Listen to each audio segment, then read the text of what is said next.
dipelajari. Apalagi kalau bahasa roh itu kita melihat bahwa bikin orang kesurupan, bikin orang menangis-nangis sampai tidak sadarkan diri. Bahkan ada yang muntah-muntah. Bapak Ibu, saya mengingatkan kembali bahwa bahasa roh itu tidak dapat dipelajari. Bapak Ibu.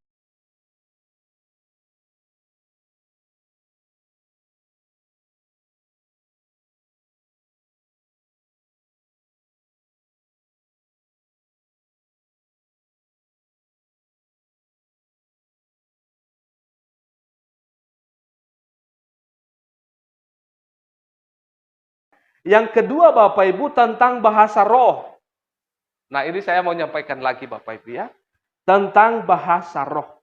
Bapak Ibu saya mengingatkan kembali bahwa bahasa roh itu tidak dapat dipelajari. Bapak Ibu.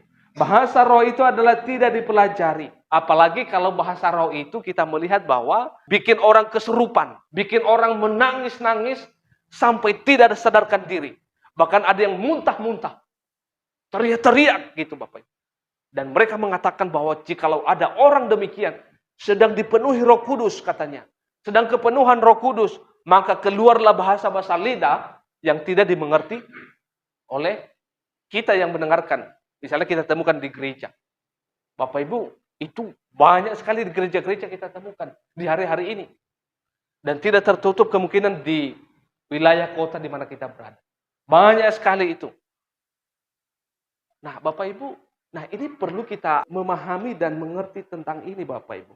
Nah, Bapak Ibu, saya pernah menjelaskan ini di dalam Kisah Para Rasul pasal 2. Nah, Bapak Ibu, saya mengatakan bahwa tentang Roh Kudus itu ada syarat-syaratnya untuk memahami itu. Ada syaratnya. Pertama adalah kalau orang menggunakan bahasa roh di dalam gereja, pertama ada tandanya dulu.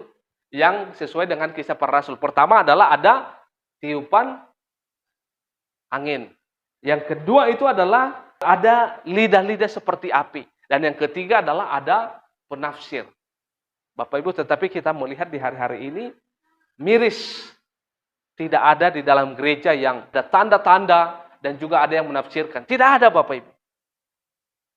Tidak ada kita temukan. Malah mereka liar aja. Dan orang nangis-nangis lah gitu ya. Nah saya mengatakan itu bukan pekerjaan Roh Kudus Bapak Ibu. Itu bisa manifestasi itu hanya karena kekosongan dan bisa aja itu pekerjaan setan dan iblis. Hal demikian. Karena kita melihat Bapak Ibu di sepanjang Alkitab tidak pernah ada yang dirasuki oleh Roh Kudus sampai kejang-kejang. Gak ada Bapak Ibu. Mau baca itu jungkir balik Alkitab ini tidak ada. Bersyukur Pak Nainggolan sudah selesai Pak ya. Sudah selesai Bapak Ibu. Perlu ditiru Pak Nainggolan Bapak Ibu. Sudah selesai baca Alkitab katanya. Sudah selesai. Ya puji Tuhan lah kalau udah selesai ya. Pak Nainggolan temukan nggak Pak? Ada yang dimasuki oleh Roh Kudus setelah selesai baca Alkitab, lalu dia kejang-kejang, tidak sadarkan diri. Ada nggak Bapak temukan di dalam itu? Ya mungkin apa gitu. Nah Bapak Ibu kita menemukan itu di gereja-gereja sekarang ini Bapak Ibu. Ya secara khusus saya mau sebutkan bahwa di ajaran-ajaran gereja khususnya karismatik, walaupun tidak semua dalam hal ini. Tetapi mayoritas umumnya adalah, kalau yang namanya karismatik, ya pasti, karena yang diandalkan hal ini Bapak Ibu. Tentang bahasa roh ini. Nah Bapak Ibu, perlu kita berhati-hati tentang ini. Tapi itu belum seberapa Bapak Ibu. Itu masih gereja kecil. Belum kalau kita lihat gereja-gereja besar, yang ratusan orang di dalamnya. Oh itu masih kecil, gereja kecil itu masih belum ada apa-apanya. Orang sampai nggak karu-karuan lagi. Oh, tapi mereka mengklaim itu apa? Pekerjaan Tuhan. Itu hebat menurut mereka. Tetapi ajaran Alkitab tidak pernah mengajarkan hal demikian. Teman-teman silakan ikuti media sosial ini dan jangan lupa untuk like, komen, dan bagikan tayangan ini supaya menjadi informasi bermanfaat bagi teman-teman di luar sana yang belum mengetahui hal ini.